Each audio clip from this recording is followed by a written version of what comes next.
Hello everyone, welcome to What If Issei got cheated and become Crimson Commander of Azur Lane Part 1. Before we start, please go support N7 Captain for writing that awesome fanfic. Now let's begin. Chapter 1. The day was a good day. Everyone in the orc, except for Riaz, went out to have fun and do karaoke. Along the way they ran into Sona and the rest of the student council. Issei has asked them if they wanted to tag along, which they accepted. When they arrived, they had run into the two kendo club members, Kadis and Murayama, along with the female pervert, Aika. The moment they saw Kiba, the kendo girls all but demanded that they participate with the group. No one had any objections and, as such, the three girls joined them. They had sung for many hours. They sang all sorts of songs. From rock to rap, they sang them all. They were all especially surprised to learn that Issei could actually sing. Riaz never appeared despite saying that she would after finishing whatever it was that kept her busy. This saddened Issei. He was hoping to show her that he loved her. He even got everyone else in the orc in on it. Don't worry, Issei. I'm sure it just took longer than expected and that's why she's not here. Kiba tried to reassure him. Why yeah. Maybe you're right. Issei replied. What are you talking about? Aika asked. Issei was planning on confessing to Riaz today, but she never came. Asia said. The student council and the three humans all nodded at that. It was no secret that Issei held great affection for Riaz and vice versa. Well, let's go home. If she's not done then she should still be there. Issei said. The others nodded. The student council and the humans decided to follow them back to Issei's house. They wanted to see this with their own eyes. When they reached his home, only the humans were surprised at the size. The devils already knew. This is your house. Aika shouted. The kendo girls could only nod dumbly. Yeah? Come on in, I guess. He invited. When they entered, they made their way to Issei's room. When they were close enough they could hear two voices coming from inside. One was Riaz and the other sounded male. Fear gripped Issei's heart, but he tried to tell himself that it was probably a client or another devil she knew. What he heard next just made the fear rise. Come on. You need to go, they could be back any minute now. They heard Riaz say. Come on babe. Just a little while longer. I doubt they'll be here so soon. The male voice said. It was silent for a bit before they heard Riaz. Alright. Issei gently and quietly opened the door and peeked inside. What he saw broke his heart. It was Riaz on top of another man, making out with him. The others were worried when they saw his face morph into one of heartbreak. They all tried to peek in, but the only ones who actually saw anything was Issei, Sona, and Akeno.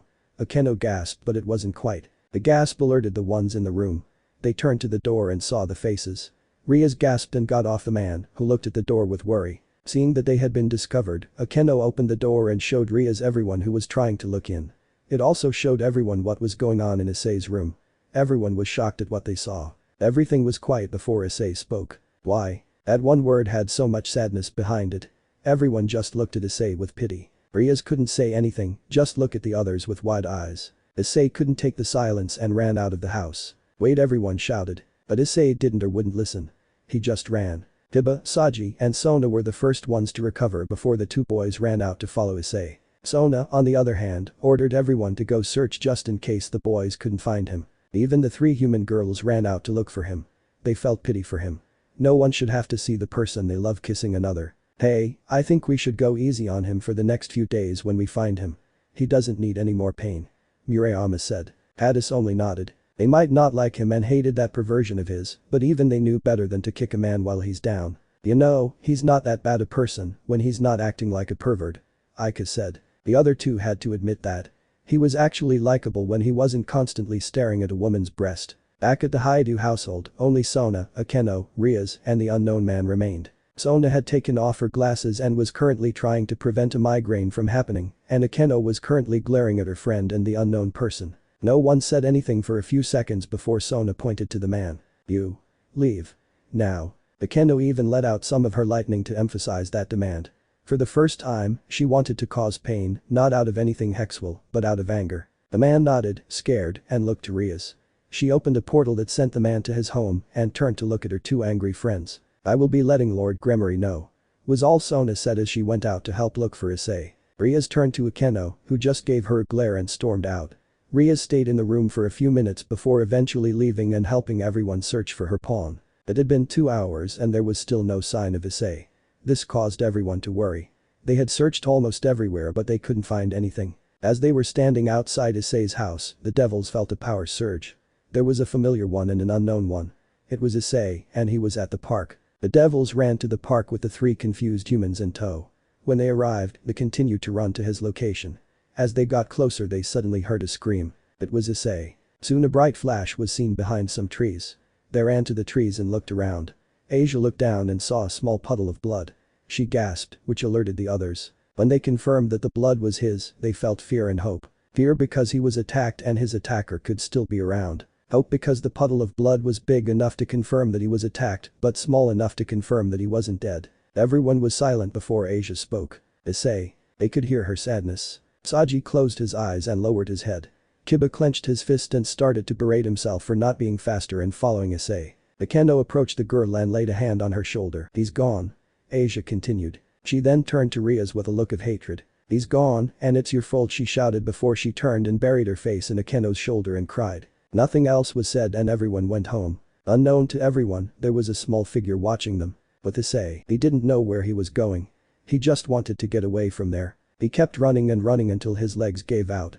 When he looked up he saw that he was in a park. The very same one he was killed in. Funny. He commented dryly. He then crawled to a tree and sat under it to rest. He didn't have any particular thoughts. His mind was blank. What felt like hours was only a few minutes and Issei was getting ready to go back. Before he could though, he heard something above him and when he looked up, he saw something that put him on edge. Above him was a petite girl with pale skin, yellow eyes, and white hair. She was barely wearing anything except for a black dress that showed her stomach and lower body. What really caught his attention though was the massive black and yellow tentacles curled around metal pipes of the same color. She also had what looked to be a metal bow in her head. Had Issei been in his right mind he probably would have perved out on how she looked, but right now he didn't care for any of that. There was something about this girl that set off alarms in his head. He summoned his sacred gear and got ready to fight. This seemed to amuse the girl. My. You're certainly interesting. What is that thing on your arm? Even her voice put him on edge. Who are you? He asked. She only smiled at him, which pissed him off. Listen shorty, I don't have time for this, so tell me who you are or you're going to regret it. I think you should learn some manners, boy. The girl said and shot a beam at him. He dodged, but not before it clipped him in the side, causing him to scream in pain. The girl looked off to the side. It looks like some more people are coming. It looks like I'll have to speed things up. She then turned back to Issei. You really are interesting. Maybe you're the one we've been searching for. Let's see how you fare. She then opened a portal and sent Issei through it, causing a bright light to flash as he went and it closed. The girl then retreated higher up into the sky and watched this new group enter. Through the portal, Issei was suddenly thrown out of the portal and onto something hard. When he regained his senses he heard clicking sounds and looked up. He froze. In front of him were people with guns and wearing some kind of blue uniform. Put your hands on your head, he heard one of them shout. He complied and put his hands on his head. Two of the uniformed people went up to him and put his hands behind his back and cuffed him.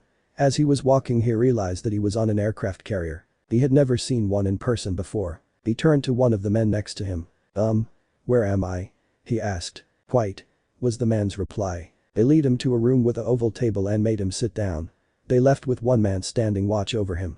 While he could easily escape, he decided to just stay put. Soon a man, that looked to be in his late 40s early 50s, in a white uniform came in and sat down in front of him. Hello son, would you mind telling me how you got on this ship?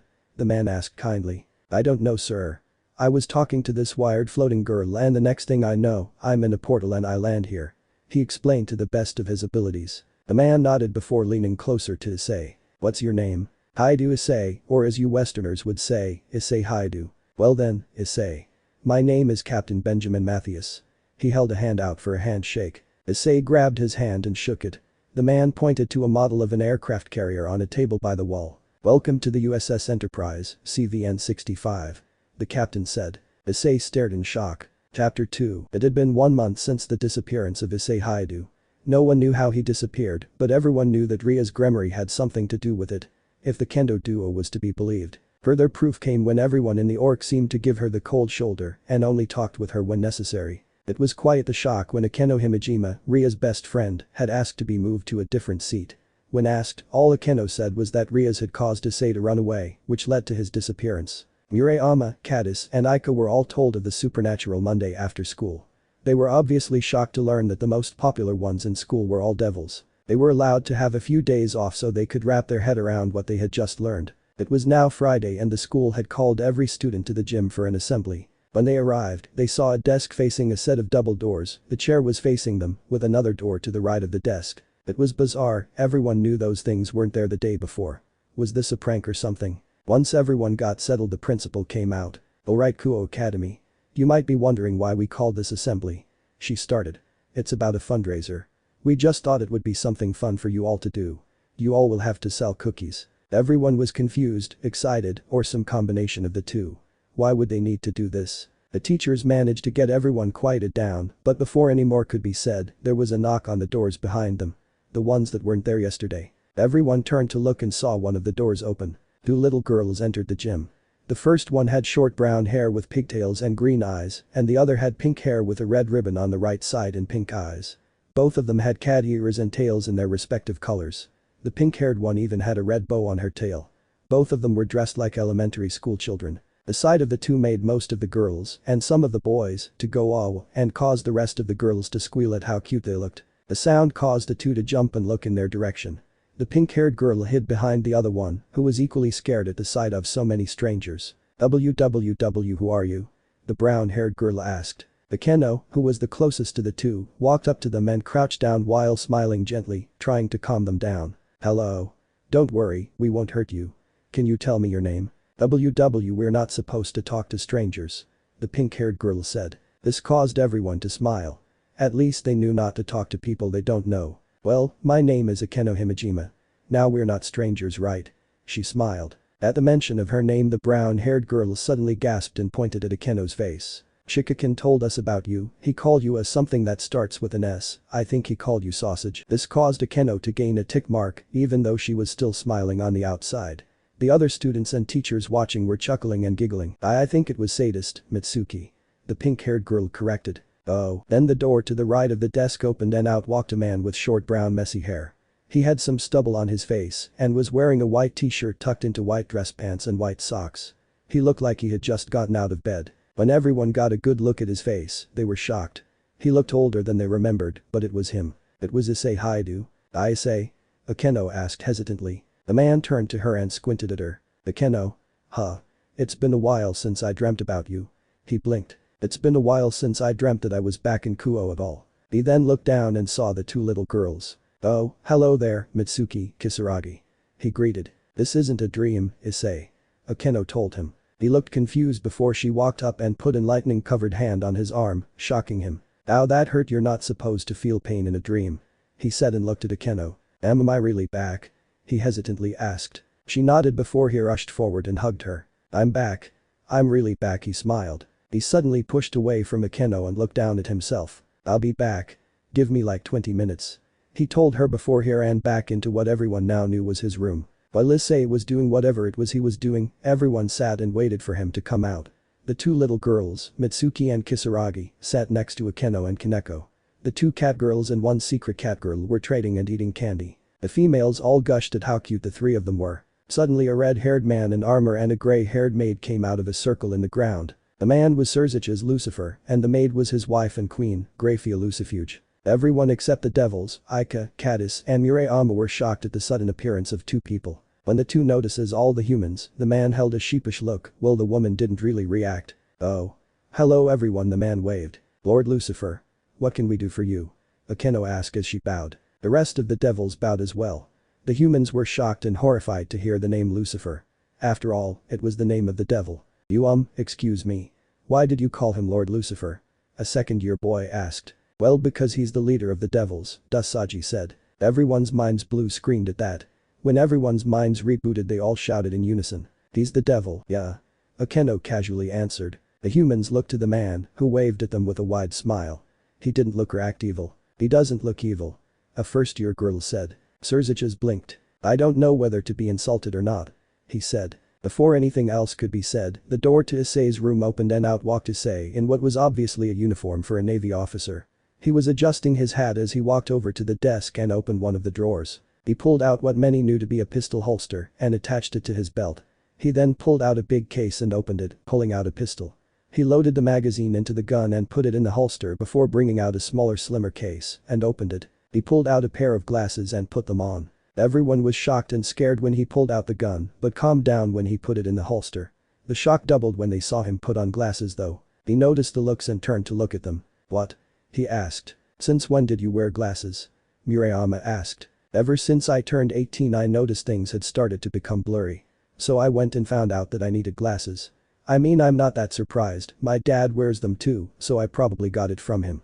He shrugged. It was then he noticed Surzich's and Graphia. Lord Lucifer, he shouted. However, instead of bowing he gave the man a salute. This surprised Surzich's, but considering what Issei was wearing and the rank that he just now noticed, he returned it. At ease, soldier? Surzich's asked. Sailor. Issei corrected. Or you could call me by my rank. Which is commander. Ah. Surzich's nodded. There was a knock on the double doors before it was opened and in walked two females. One was a white-haired woman with a side braid dressed as a maid with a collar that had a broken chain, and the other looked like a miniature version of the woman, but with a ribbon replacing the collar and chain. Oh hello, Belfast, little Belle. Good morning, master. They both replied before the older one pushed in a trolley that held 2 pots, sugar, cream and some cups. What will it be today, master? Tea or coffee? The older one asked as Issei went to sit behind the desk. I'll take coffee today, Belfast. You know how I like it. He replied. The older one, Belfast, nodded before putting sugar and cream into the coffee. She put it on a small tray and gave it to the smaller one, who had to be little Belle, and gently pushed her toward Issei. As she was walking, everyone could see the tray starting to shake. She was clearly nervous. From the corner of his eye, Surzich's saw Graphia stand next to him. He turned to look at her and noticed that she was looking intently at the little girl. Everyone was. When little Belle was close enough, she put the tray on the desk and stepped back. Issei, Belfast, and Graphia gently clapped at the little girl's success, causing her to blush. Soon everyone else clapped as well, reminding Issei that they were there. Oh that's right, ahem, allow me to introduce these two lovely ladies. He started. This he pointed to Belfast as HMS Belfast. She gave a curtsy. The boys would glance at her chest but looked away when they saw Issei glare at them. And this he pointed to little Belle is also HMS Belfast, but she was created differently. Because of that we just call her Little Belle. Little Belle also gave a curtsy, but it wasn't like Big Belfast. Wait. What? Kiba asked as he walked up to them. Oh hey, Kiba, Issei greeted. What I mean is that these two hold the power of old WW2 warships. Specifically the light cruiser HMS Belfast of the Edinburgh subclass. The Edinburgh subclass is a subclass of the town's class light cruisers. Issei explained. This seemed to go over some of the students' heads, but he didn't particularly care. Just look her up. Right now this world's version of Belfast doesn't have a human body. She's currently tied down at the Thames River in the UK as a museum ship. He told them. He then turned to Belfast. Could you send for the others? And could you and the others bring some refreshments and snacks for our guests here, Belfast? He asked. Of course, master. She bowed and left with little Belle in tow. Now then. What were you all doing here? And Mitsuki, Kisaragi, come here please. He asked. The two catgirls walked up to Issei. While he was talking to them, everyone could finally wrap their heads around what just happened. Issei is a Navy commander, he has a mate and a mini-mate that are supposedly light cruisers from WW2, he has a gun on him now, and he wears glasses now. Also he wasn't being a pervert like he used to be, even when Belfast was right next to him, he just looked her in the eye instead of at her chest. This caused some of the girls that he and his friends would peep at to be confused and suspicious of him. Cadis finally asked the important question on everyone's mind. What happened to you, Hyoudou? You aren't perving out like you usually do. He looked at her and answered her question with a smile. Being in the military does wonders for a person's behavior. That actually kinda makes sense. Murayama said. Oh let me introduce these two, Issei said as he laid both of his hands on the two catgirls' heads. This he pointed to Mitsuki as the destroyer IJN Mitsuki. She gave an energetic wave. And this he pointed to Kisaragi as the destroyer IJN Kisaragi. She gave a shy wave to everyone before half hiding behind Issei's leg. They hold the power of the Mitsuki-class destroyers, with Mitsuki here being the lead ship and older sister of the class. He said with a smile as he rubbed their heads, causing them to smile. IJN, what does that stand for again? A first-year girl asked. It stands for Imperial Japanese Navy. A third-year girl answered. Soon a knock was heard and the door was opened once more. In walked 4 more women. One was another white-haired woman with a button-up white shirt, black tie, black belt under her breasts, black skirt, black thigh-high socks, white officer's hat, and a black coat. On her shoulder was a bald eagle. The next was a small blonde-haired girl with a dark blue dress with white frills under the ski. The next woman was also blonde but was taller than the first blonde, and she kinda looked like the first white-haired woman that entered. She wore a black military uniform that showed her cleavage, a black skirt, black thigh-high socks with white fur around it, a black officer's hat and a black and red cape. The final girl was also short.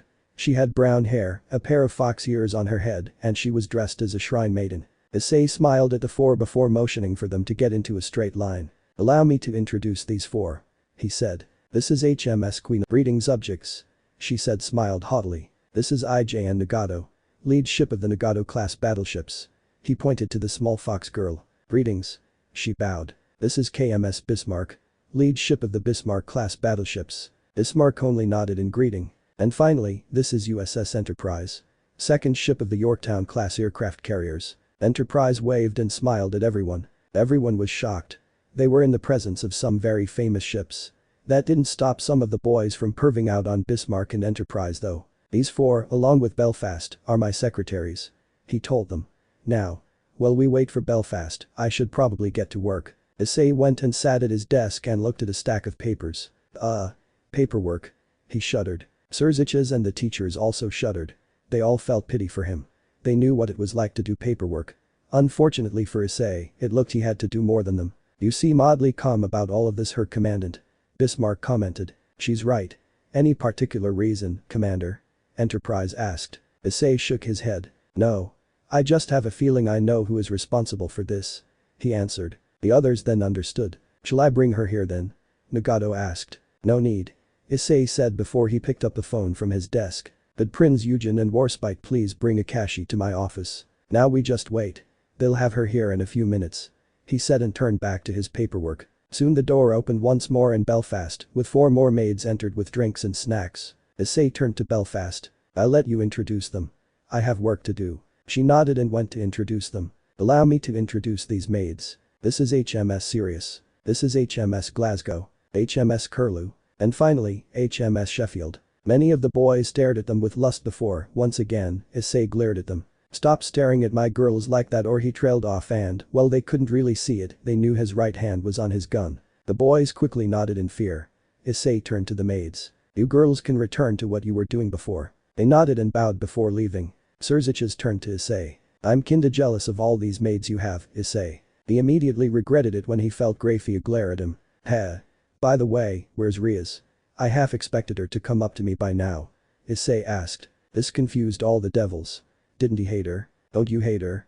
Kaneko asked as she played with the two Mitsuki-class destroyers. I've had 10 years to get over it. I'm not angry anymore. He replied. Wait, 10 years? Issei, it's only been a month. Akeno told him. Issei looked up, surprised. Impossible. I'm 27 right now. How can I turn 27 in 1 month?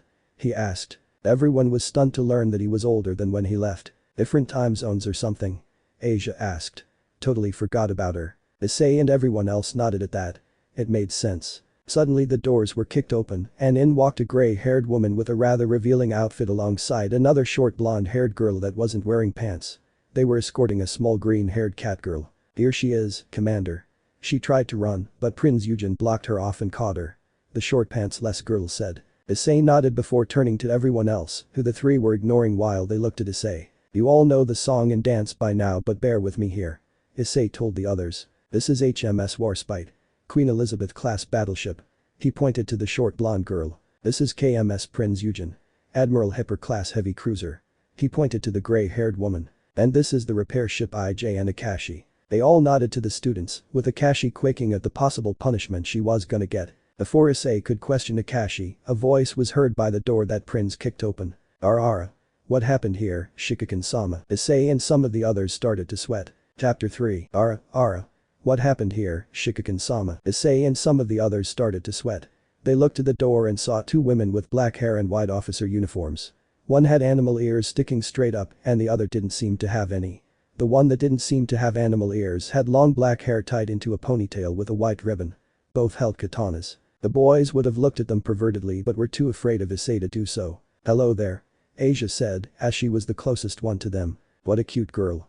The one with animal ears said as she suddenly hugged Asia. Poor Asia squeaked when she was suddenly hugged. Who are you? Asia asked. The one with animal ears introduced herself first. I'm IJN Atago. Second ship of the Takao class heavy cruisers. The other one bowed and also introduced herself. Greetings, I am IJN Takao. Lead ship of the Takao class heavy cruisers. This confused some of the others. Why did Atago have ears and Takao doesn't? Why does your sister have ears but you don't, Ms. Takao? Asia asked. I do have ears. She said as she wiggled the tufts of hair on her head. Cute. Was the thought of everyone. I almost forgot, Akashi, could you please explain how you did this? Issei asked while motioning around what used to be his office. Me, Uebari, and U73 were messing around with that wisdom cube canyon of ours when Uebari accidentally turned it on. It fired at your office, but when we checked, there was nothing destroyed or missing, so we figured that nothing happened and didn't tell you because nothing happened, Akashi explained. Issei closed his eyes and nodded. I see. Well, since nothing bad happened, I guess it's okay. Akashi gave a sigh of relief before Issei continued. That doesn't mean you're not going to be punished. Don't worry, the other two will be punished as well. He said as he motioned to Nagato and Bismarck, who understood and left to find the other two. Issei thought about it for a bit before he told her. Your punishment is that you cannot work at your shop, you are banned from working there for 1 week. Shiranui will cover for you. He motioned for Prince and Warspite to escort Akashi out. They moved to Akashi's sides and dragged her out after she tried to jump on Issei, begging him to reconsider. She even promised to give him discounts if he reconsidered. He didn't fall for it. Over with the students, Riaz had finally worked up the nerve to go and confront Issei. Everyone went quiet when they saw her approaching him. Issei. She said softly when she was close enough. He looked up and gave her a small smile. Hello, Riaz. That name caused the remaining shipgirls to glare at Riaz. Even Mitsuki and the ever-shy Kisaragi flared at her. Takao and Atago has noticeably tensed and gripped their katanas tighter, ready to draw them at Issei's command. Riaz and some of the other students jumped when Takao and Atago had moved in between Issei and Riaz with their hands on their swords. Stand down. Issei calmly ordered. The two swordswomen reluctantly did as ordered but stood down and went to stand next to Issei. Takao on his right and Atago on his left. He then looked to everyone else. Please return to your classrooms or wherever you need to be. This is between me and Riaz. I would appreciate it if you all left. He asked. The teachers nodded before escorting everyone to their classes. He then looked to Akeno and Kaneko. Can you two please take Mitsuki and Kisaragi somewhere and play with them for a bit? He asked them. They nodded and left with the two little cat girls. He did a little hand motion towards the ship girls, who understood what he was signaling. They nodded and left, with Takao as the only one staying. Once it was only the three of them, Riaz started to speak. Issei, he cut her off. I don't want to hear an apology just yet. I want to know why. Why did you do it? He asked. I can't really explain it. I went to the client to see what he wanted. One thing led to another and I ended up kissing him. Ever since then we would meet up. I know how that may sound, but I can't explain it any better than that. Riaz explained. Issei closed his eyes and nodded. I think I know what you're trying to say. And I guess I'll accept that for now. It's an explanation, not a good one, but an explanation nonetheless. It was silent for a bit before Riaz spoke once more. I'm sorry, Issei. I'm really sorry. Riaz said softly as tears started to fall from her eyes. Issei didn't say anything, and Riaz took this as a sign that the conversation was over. She walked over to the doors to leave. Riaz? She heard Issei say. She turned to look at him and saw that he was looking at her. I am willing to forgive you. I won't ever forget this, but I've had 10 years to get over it. I don't think things will ever be the same between us. I'll forgive you, but don't think I'll blindly follow what you say like I used to. He said. I also think it'll be best for everyone if you and I don't interact unless it's necessary. At least for now, because I want a good explanation. So I'll give you time to get your thoughts together. I don't want the two of us to cause a disruption between everyone, Riaz. So, please go. He said as he used his hat to cover his eyes. Riaz nodded before she left the gym and back to her class. It was still silent in the gym. Takao had looked at her commander and saw that there were tears streaming down his face. Did you really get over it, Shikakin-sama? She asked. Issei didn't reply for a bit before he grabbed a tissue and wiped his face. I did. It still hurts though. I gave up a part of my body for her. I did what she wanted when she asked. I saved her from a loveless marriage and this is how she repays me. Issei's tone started out soft and sorrowful before becoming angrier and angrier with each passing sentence before he finally blew up and stood from his chair. When Takao saw him like this, her already droopy ears drooped even further. When Issei lifted his head up and she saw his face, she gasped and took a step back. His clenched teeth had all sharpened, his eyes had turned from their warm brown color into shining emerald green, and his pupils had turned into slits, like a cat's or reptile's eyes. She and the other shipgirls had only seen their commander like this 2 other times, and they never wanted to see it again. When Issei saw that Takao had taken a step away from him, he started to calm down and all but threw himself back into his chair before he held his head with one hand. Takao took a few seconds to collect herself before she put her sword on Issei's desk and pushed him and his chair a bit away from the desk. Issei lifted his head in confusion before he smiled. Takao returned the smile before she sat down on his lap and put her right hand on his left cheek before caressing it with her thumb. They stayed like that for a few minutes. Just staring into each other's eyes before Issei cupped Takao's smaller right hand with his larger left hand. He ran his thumb across the back of her hand before she pushed her forehead against his. They both closed their eyes and stayed silent for a few seconds before Takao spoke. "Shiki no, Issei, I won't pretend to know how you feel, but just know that you have me and the others. We'll always be there for you." He stayed silent for a few seconds before he smiled. "What did I ever do to deserve you girls?" She smiled before she answered. "You were kind to us. You didn't do anything to harm us. You looked after us. And when we had no one else to turn to or nowhere else to go, you were there for us." She told him. "You changed us just like we changed you. You were cold but kind at first. Then, as we opened up to you, you opened up to us and we saw a new side of you. A side that we all fell in love with." She continued. She stopped and just stared at him before she pushed her head forward and brought their lips together. It was a short and sweet kiss and it wasn't their first one, but it still felt like it did when they first kissed. "I love you, Takao." Issei sighed. "And I love you, Issei." She returned. They both stayed like that for a few minutes. Chapter 4. When Issei awoke the next morning, he saw the sleeping face of Little Belle, and behind her was Belfast. He noticed that Belfast was awake and looking at Little Belle. She then looked at him and smiled before getting up out of bed. As she did, Issei took the time to notice what the two girls were wearing. Belfast was wearing one of his button-up shirts, while Little Belle had on some pajamas with cats on it. Belfast moved around to his side of the bed before climbing on top of him. "Good morning, master," she whispered sensually into his ear. He shivered and put his arms around her and pulled her closer. "Good morning, Belfast." He returned. The two stayed like that for a minute and enjoyed each other's company before Belfast got up and started to get dressed in her usual maid outfit. After giving Issei a free show, she woke up Little Belle and went back to her room to go help her get dressed. Issei got up a few seconds after they left and went to get in the shower. After he did the usual morning routine and getting dressed in his uniform, he walked over to his desk and sat down, ready to get started on his paperwork. As he sat down, he noticed that there were no papers on his desk. He adjusted his glasses and looked around but didn't find anything. He was confused but figured that the papers just haven't arrived yet. He picked up his phone to call Bismarck. She and Nagato would be the only ones awake at this time. "Hello Bismarck. Do you happen to know where my paperwork is?" he asked when she answered her phone. "You don't have any paperwork today," she told him. Issei sat there for a bit, not even noticing when Bismarck tried to get his attention or her telling him she was on her way and hanging up. "No paperwork? How? Why? He always had paperwork every day." Was Saratoga prancing him again? Were the others in on it? These were his thoughts. He was so lost in them, he never noticed that Bismarck had entered Kuo Academy's gym, his office. It wasn't until she smacked his desk did he notice her. "Oh, Bismarck. When did you get here?" he asked. "Just now," she replied. She then explained how she and the other secretaries were going to do his paperwork today and that he should have the day off. "Well, it has been a while since I had a day off," he mused. He then nodded. "Alright. I'll leave it to you girls," he said. Bismarck nodded and left his office for her own. He then sat back in his chair and wondered what he could do. While he was thinking, he opened one of his drawers to put his gun and spare magazines away when he noticed a flyer. A devil summoning flyer. He remembered Sona came up to him yesterday and gave it to him. It was so he could contact her or any member of the student council. He lost his old phone, which had everyone's numbers, and he didn't really feel like talking to Ria so soon. What the hell? He thought and used the flyer to summon Sona. When she arrived she saw Issei in his chair and walked up to him. "Hello Commander Hyoudou," she greeted. He raised an eyebrow but returned her greeting. "Hello Sona. What's with the formal greeting?" She shrugged. "It's only right to show you the proper respect. You are, after all, a military officer," she replied. Issei then waved a hand. "No. Don't call me commander. You are not a member of the military and you most certainly aren't a member of my base," he told her. "Besides, it's my day off.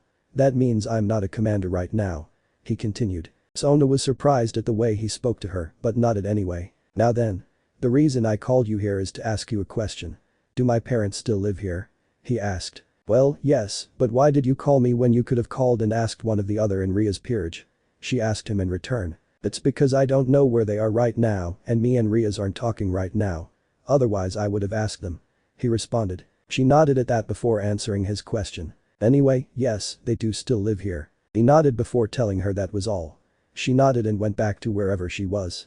He leaned back in his chair and thought about going to see his parents. On one hand they should know that he was alive and back. On the other hand they might not believe it and think him an imposter. He sat there and thought about it before he decided to just risk it and go see them. He got up from his chair and went back to his room to change.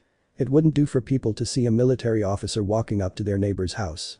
That usually never meant a good thing. He opened his closet and started to look through it for some casual clothes to wear. It took him a while to find something to wear, but he eventually picked out a pair of gray pants, a yellow shirt, and a black jacket that had yellow bands on the sleeves close to his hands and a yellow rectangle over his right shoulder that had the ETF emblem. He put on a pair of boots and went to the door that would lead to the city of Kuo. Just as he put his hand on the door, he heard a sound behind him. He turned and saw a little blonde-haired girl with a short white dress, white stockings, white detached sleeves and black shoes. And behind her was a woman who also had blonde hair but was cut shorter. She was wearing a red and white uniform with a black skirt, thigh-high socks and a red cape. The little girl ran up to Issei and jumped up into his arms to hug him. He just barely caught her. "Hello, Eldridge," he told the little girl in his arms. "And hello to you, Wales," he greeted the older blonde. "Hello, Commander." She bowed her head. "Where are you going?" she asked. "To see my parents," he told her, adjusting his grip on Eldridge. The little girl pulled away a bit and looked at him. "Can we go too?" she asked. Issei thought about it for a second before nodding. "Sure, but let's get you into some proper clothes," he told her and looked at Wales. She nodded and took Eldridge to get changed. He didn't have to wait for long because 20 minutes later Eldridge ran back into his office and back into his arms. He took a moment to examine the two. Eldridge was wearing a yellow sundress and her white stockings and black shoes. Simple and cute on her. Wales kept her skirt and thigh highs, but changed her red and white top and red cape for a plain white long-sleeved shirt. "Ready?" he asked Wales as he picked up Eldridge. She nodded and the three left the school. As they were walking, Eldridge looked everywhere and pointed at things that caught her attention and asked what they were. Issei answered them all with a small smile. Wales also smiled as she looked at the two. This always happened whenever Issei spent time with the destroyers. Since they usually took the form of little girls, it was understandable that some would act the part. Others probably didn't act the part and actually had the mentality of the bodies they inhabit. The Mitsuki class was one example. They looked like preschool or elementary school girls and acted like it, but they were old WW2 warships and were much older than their bodies suggested. Around them Wales could hear some of the people talk. She blushed at what some of them said. "Oh, look at them. Taking their daughter out on this nice day." She heard a group of housewives gossip. "We should do something like that when we have a child," this was said by a young woman to the man next to her. "Yes, dear," was his response. "Damn that guy, she looks hot. Why is it the good-looking dudes?" Those last three were said by some boys. Probably first years at a different school. Otherwise they would have recognized her commander and ran away. She could also hear some people comment on his clothes. "Cool-looking jacket," a boy said. "Do you think it's custom?" his friend asked. "Probably. It could be a cosplay thing. Look at the badge on it. EDF," another of his friends said. As they passed an elderly couple sitting on a bench, she heard what they said. "Ah, young love. It reminds me of us," the elderly man said. His wife nodded and waved at Eldridge when she turned to look at them. Eldridge returned the wave and smiled. Issei and Wales also smiled at the elderly couple. Soon they reached Issei's old house and went up to the door. Issei hesitated, but his hand was gripped by Wales, and Eldridge put a hand on his head. He smiled at them before letting go of Wales' hand and knocked. "Yes," a woman said as she opened the door. She looked to see who it was, and the first thing she noticed was the blonde-haired little girl. She looked to see the man. When she got a good look at his face, she brought a hand up to her mouth and gasped. It was Issei. It was her son. He came home. Issei put the little girl in his arms down and came up to face his mother. The moment he was at full height, his mother launched herself into him. Crying into his jacket. "You came home," she sobbed. "You know it's me." "How?" he asked. "Your old club told us about the supernatural and that you were older than you should be. We wanted to go to you, but we decided to wait until today. Me and your father wanted it to just be the three of us," she told him. "It was pain, waiting for today to come. Knowing you were back but not being able to see you. Then again, it was pretty late when we were told. You were probably asleep by then," she continued. She then let them in. The four walked over to the living room where Issei's dad was watching TV. When he heard more than one set of footsteps, he looked in the direction of the door and jumped out of his seat when he caught sight of Issei. "Issei," he shouted and ran to his son. The two hugged. The three females watched before Issei's mother went up for a family hug. Wales and Eldridge smiled at the family reunion. When the family finally let go after a few minutes, the older Hiatus turned to look at the two that Issei brought with him. "So, who do they represent?" his father asked. At Issei's confused look, he explained. "Your friends told us that you had girls that could turn into warships." "Ah. Well, this lovely lady here represents the battleship HMS Prince of Wales of the British Royal Navy," he said, pointing to Wales. She gave a bow and a smile in greeting. "Hello." Issei then pointed to Eldridge. "And this is Eldridge. She represents the destroyer USS Eldridge of the United States Navy." Eldridge walked up to Issei's mother and looked at her for a second before she lifted her arms up. His mother was surprised but picked the little destroyer up and held her. "Well, isn't she cute?" His mother smiled. "Yeah, the destroyers tend to be cute," Issei said. His mother looked at him with a questioning look. "Let's sit down first," he told them. He moved to a couch where he sat down and Wales joined him. His parents sat down on a couch across from them. His mother moved Eldridge onto her lap and started to play with her. "So, what did you mean when you said that the destroyers tend to be cute?" she asked. "They normally take the form of children, Mrs. Hyoudou," Wales said. His parents were a little surprised at that but didn't say more. Instead they decided to ask him other questions. "When did you start wearing glasses?" his father asked as he pointed to Issei's glasses. Issei pushed his glasses up before answering. "Close to the end of basic. I started noticing that things close to me were getting blurry. So I went to get them checked and it turned out that I'm farsighted. So they gave me glasses and I managed to graduate. There's more but I'll tell y'all later," he said. He looked to his dad with a playful grin. "I blame you," he said. The family of three all laughed. They spent hours talking. They asked about military life, how he became a commander, how he came to command the girls, what the base was like, all sorts of questions. During the talk Eldridge and Wales fell asleep. Eldridge decided to curl up in Mickey Hydo's lap and Wales fell asleep leaning on Issei's shoulder. When the talk came to an end, the three Hydus looked at the two blondes. "Hey, how about I take the two of you on a tour of my base?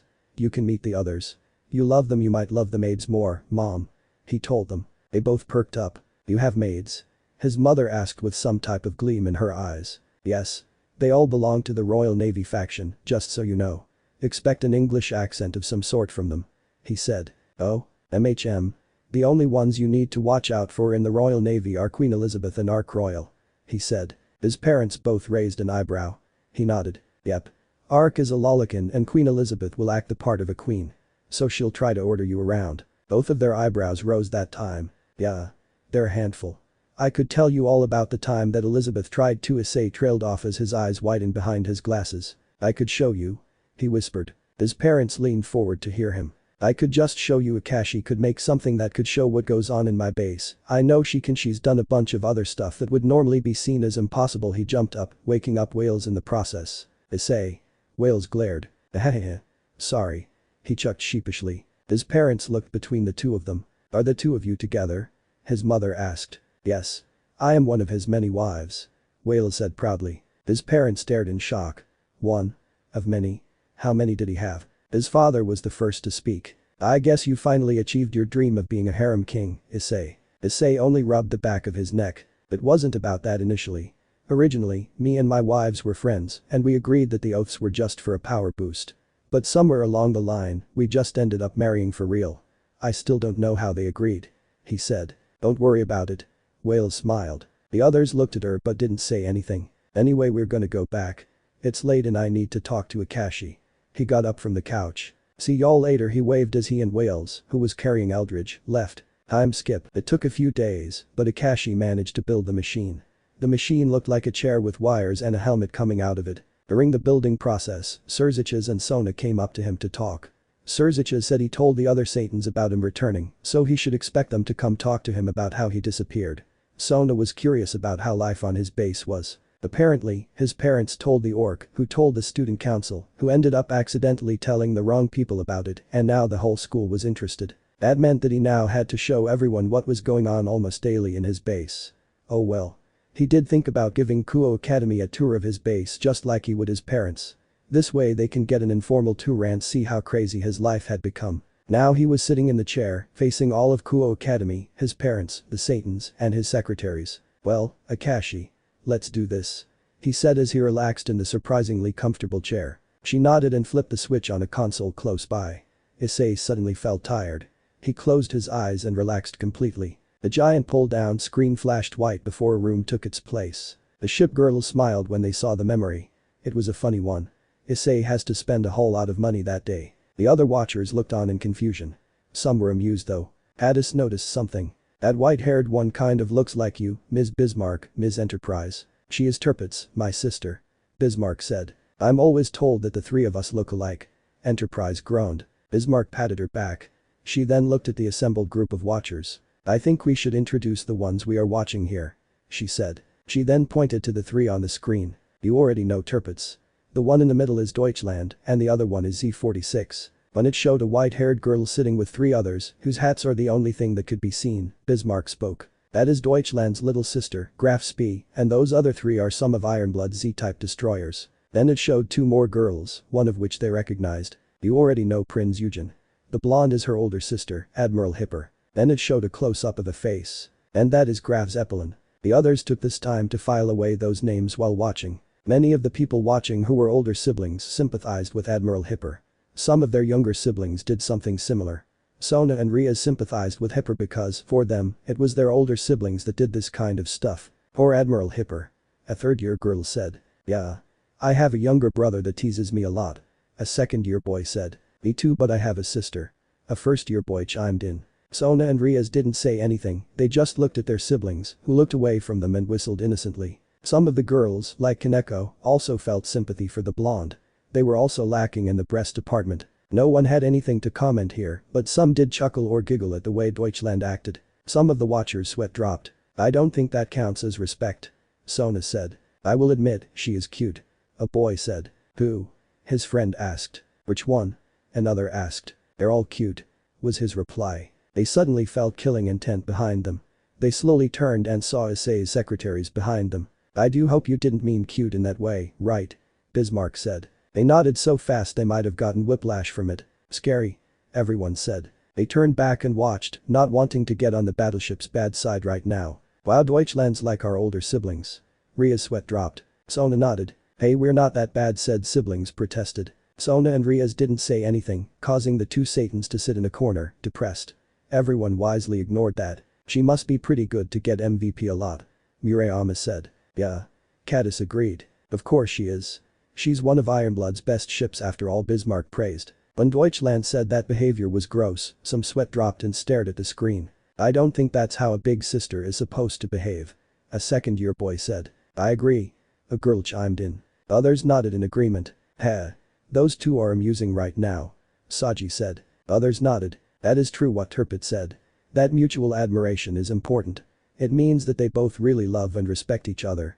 A girl said. I bet Prinz Eugen really does love her older sister, a cheerful girl said. Yes, Tirpitz is right. They should talk more. Her friend said. I hate everything. Aika asked. Don't worry about it. That's just how Zeppelin is. Belfast said. Why would Z46 reject her lunch? Was it bad or something? Asia asked. The secretaries only pointed to the screen. She wouldn't really destroy the world, would she? A first-year girl asked. I hope not. Zenobia replied. Don't worry. That's just Graf Zeppelin being Graf Zeppelin. Nagato reassured. Some of the watchers sighed with relief and turned back to the screen. She just waltzed right in there. Murayama shouted. No bucks given. A boy said. Some others agreed with him. Some of the more perverted boys were only paying attention to Zeppelin's bust. Holy hell, look at the size of those things. Mitsuda said. Motohama started to calculate her sizes. They were suddenly bonked in the head by Enterprise. No. Was all she said as she glared at all the perverted boys in front of her. They nodded, afraid. She's scary too. Everyone said. Oh. That's cute. Issei Hyoudou smiled. Some of the other women and girls nodded in agreement. I wonder what it tastes like. A first-year girl said. Me too. A boy next to her agreed. I'm sure she'll beat her with enough practice, a member of the kendo team said. The rest of the team agreed. Lucky. Many of the males, and some of the females, thought. They started sweating when the rest of the females stared at them, as though they knew the males' thoughts. Is she a Chuni? Riaz asked. Yes. Bismarck said, unsure. That explains it. A teacher said. Is everyone in Ironblood really accustomed to solitude? Asia asked. Yes. It's just the way we are. We don't really socialize with anyone not of our faction. Bismarck nodded. That is true. It took us quite a while to get Bismarck here to socialize with Hood. Queen Elizabeth said. Bismarck only looked away with a blush. Riaz, Mickey, and Queen Elizabeth fumed when they heard Deutschland call Issei a servant. Riaz and Elizabeth because to them, Issei was their servant. Or Mickey because this girl had the gall to call her son a servant. How dare she, my boy isn't a servant, Mickey shouted. She then rounded on Riaz. And don't think I've forgotten what you've done. If I had a say in it, my son wouldn't be your servant anymore. She took deep breaths and calmed down. But Issei is a grown man now. I don't have any say in what he can do anymore. Riaz and Queen Elizabeth shook with fright at the angry mother. So Issei brightened up your lives. Issei Hyoudou tried to change the subject. This worked because Mickey looked at Bismarck. Not just Ironbloods, but every other faction in Azur Lane too. She smiled. Everyone thought about that. Some didn't want to believe it because they still thought of Issei as a pervert. Even after everything they had seen. The supernatural, however, believes it. Everyone turned back to the screen. What? Everyone, but his parents, shouted. He's married too. I didn't see that coming. Damn you Hyoudou, why him? These were some of the things everyone said. They looked towards the ship girls for answers. He married your sister. How are you okay with that? Isn't he a pervert? How? Bismarck held up a hand to try to calm everyone down. When they still kept asking questions, she decided to force them to be silent. She summoned her rigging and fired a blank. It was deafening, but it managed to quiet everyone down. Now. To answer your questions, yes, he is married to Tirpitz. He's not a pervert unless it's in the bedroom, and Tirpitz isn't the only one married to him. She said. In unison Belfast, Bismarck, Enterprise, Queen Elizabeth and Nagato all showed everyone their hands, or more specifically, their ring fingers. Everyone saw a silver ring on each of the girls' fingers. Everyone was silent once more. He had a harem. He had finally done it. While everyone was currently blue screening, Issei woke up and took the helmet off his head. What did they see? He asked. The time you bought everyone in Ironblood a ring, Naya Kashi answered. Issei stood there before he was suddenly in a corner, holding his wallet to his chest. Don't worry, we won't have to do it again, I hope. He told his wallet. Scared wallet con noises. He just dropped the wallet and stared off into space. The ship girl's sweat dropped. Chapter 5. When the orc, the student council, and the hiatus walked into the gym Issei's office, they came across something. Cough cough, fluffy dot. They saw Issei with his head in between some fluffy brown fox tails. Said tails were connected to a beautiful brown-haired fox girl wearing a kimono with a red jacket. Everyone just stared at the two before Sona cleared her throat, catching their attention. Oh sorry. Issei said, as he let go of the tails. This left the fox girl visibly saddened. Issei got up from his chair and walked towards the devils and his parents, the fox girl following from behind. I guess y'all are here for the tour, right? He asked. They all nodded. Who is this, Issei? His mother asked, pointing to the woman. Ah, this is the battleship IJN Amagi. He introduced. The fox girl bowed her head in greeting. The others returned it. Issei then started to walk to the doors of his office and motioned for the others to follow him. Amagi was immediately behind him and the others were close behind. He opened the doors and led everyone down a hallway towards some stairs, which they walked down to a big open room with sofas and some TVs. They continued toward a set of doors at the door of the room. Issei opened the doors and everyone went out into the blinding sunlight. When everyone's eyes adjusted, they saw multiple ship girls interacting with each other, and in the distance, they could see warships of different types and sizes next to each other. Devils, my dear parents, welcome to the port. Cue Jurassic Park theme. Everyone just looked at the girls and ships. They had never seen a place like this before. It was beautiful. The Keno turned to Issei. Where are we? She asked. The Pacific Ocean. That's all I can say, the rest is classified. Only me, High Command, and the Kansan know the location. He told them. But what about supplies? Sona asked. Issei turned to her. The girls go and get them. Hansen? Saji asked. Issei motioned to Amagi. Amagi and the other girls you've seen are all Kansan or ship girls. He explained. The others made sounds of understanding. How did they come about? Asia asked. Issei opened his mouth, but before he could say a word, someone interrupted him. Commander Hyoudou, sir. The man wearing green armor and clothing came up to the group. What is Marine? Issei turned to the man, who started to whisper in his ear. Issei didn't say anything.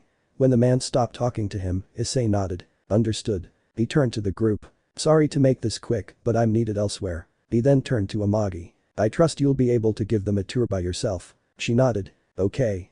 Issei said and followed the Marine away from the group. As they were watching him, Amagi spoke. Follow me please. Cough. Are you okay? Asia asked. I'm fine. It's just how I am, don't worry about me. Amagi motioned for them to follow her. First up, let's take you to the Eagle Union section of the base. They walked for about 10 minutes, making small talk along the way, before they made it to the Eagle dorms. When they arrived they saw Enterprise walking toward them. She waved once she was close enough. Hello. Welcome to Eagle Union. Come on, I'll help with the tour. They walked up to a large building, most likely the dorms. Sorry, but everyone is away on a sortier commission. The only ones here are me, Eldridge, Cleveland and Helena. Enterprise explained the lack of Kansan there. I'm sure the others would still have most of their girls with them, but you won't be interacting with them all today. She continued. When they entered, they saw a lot of American iconography.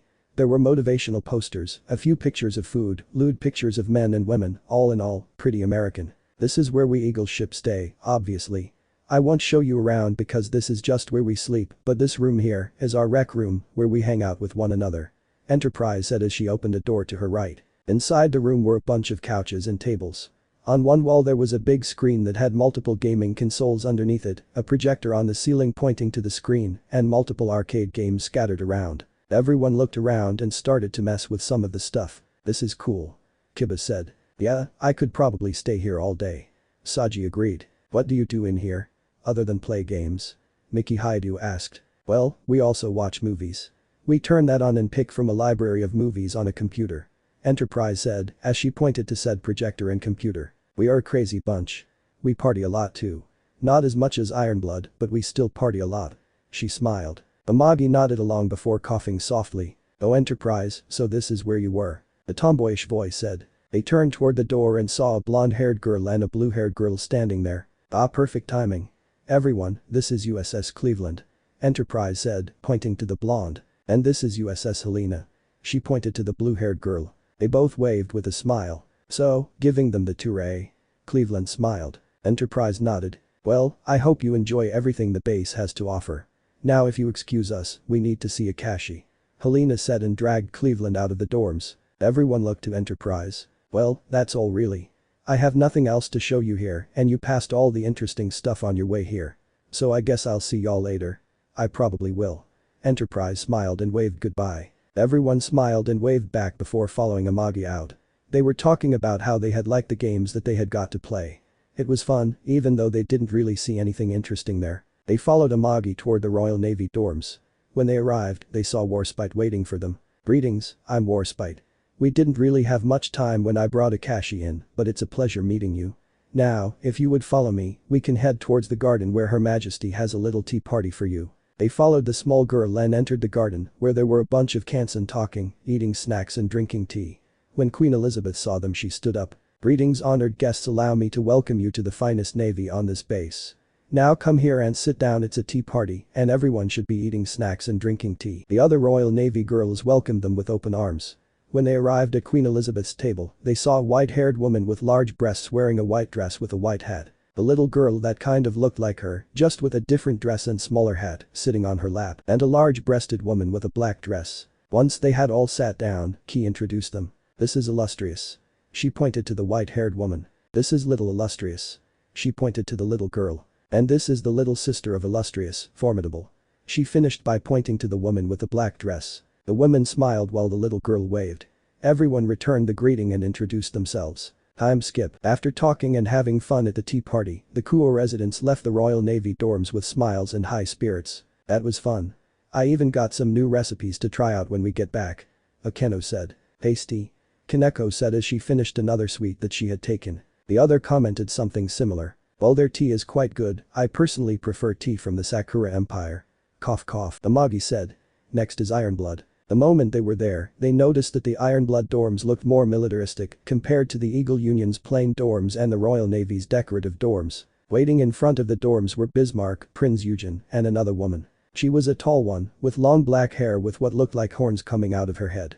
She was wearing an extremely short black uniform. Welcome to Ironblood. You already know me and Eugen, but you don't know this woman. Bismarck said pointing to the unknown woman. The woman interrupted Bismarck. Greetings, I am Friedrich der Gross. H-39 of the H-class battleships. She bowed her head. Scary. Was everyone's thought. Ifufufufu. I know what you are thinking. The woman said. Everyone kept their distance from her. Ifufufufu. Shivers. Hum along then. Bismarck said after a few seconds of silence. It was a very short tour. All they saw was Bismarck's office, their brewery, and their pools of beer. The reason it was short was because they wanted to get away from the H-class battleship. There was something about her that rubbed the devils the wrong way. As they were walking away, Bismarck turned to Friedrich. You scared them away. Ifufufufu. So that's her commandant's mother. She wasn't even paying attention to Bismarck. She was currently looking at Issei Hyoudou. The two other Ironblood girls just sighed. Sorry about her, she's usually like that. You'll get used to it eventually. Amagi said. They finally arrived to the Sakura Empire's section of the base. It was beautiful.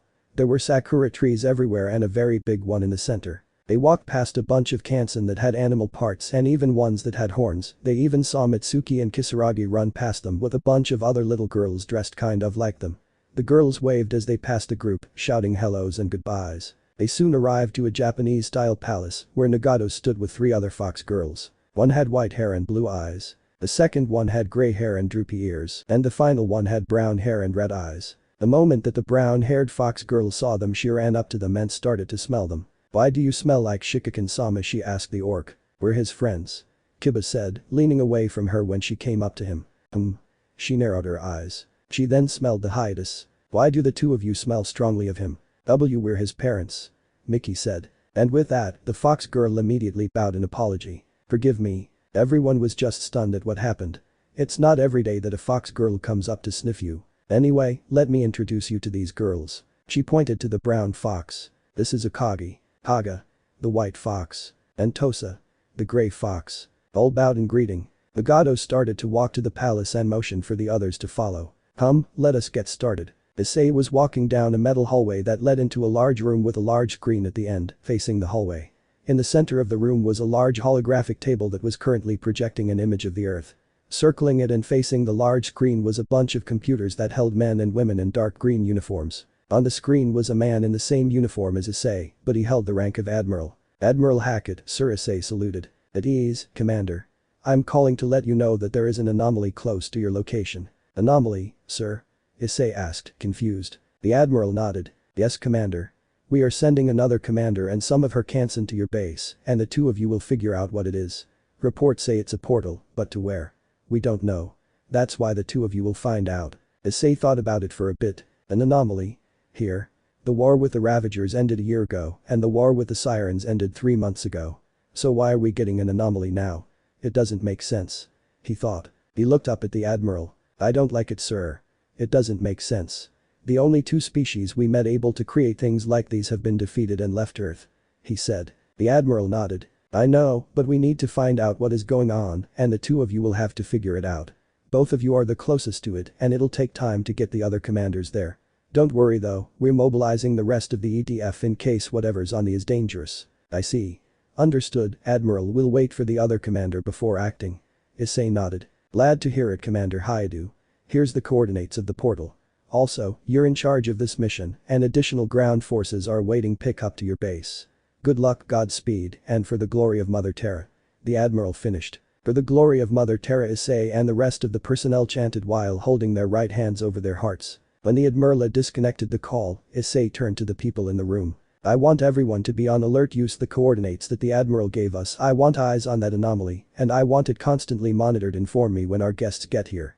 I need to send some of the girls to retrieve our additional forces," he ordered. Aye, sir. Let me know in the comments below if you guys want the next part. Also check out my other video that has been shown and left. Thank you for watching. If you enjoyed this video, please like and share this video. And have a fantastic day. Bye.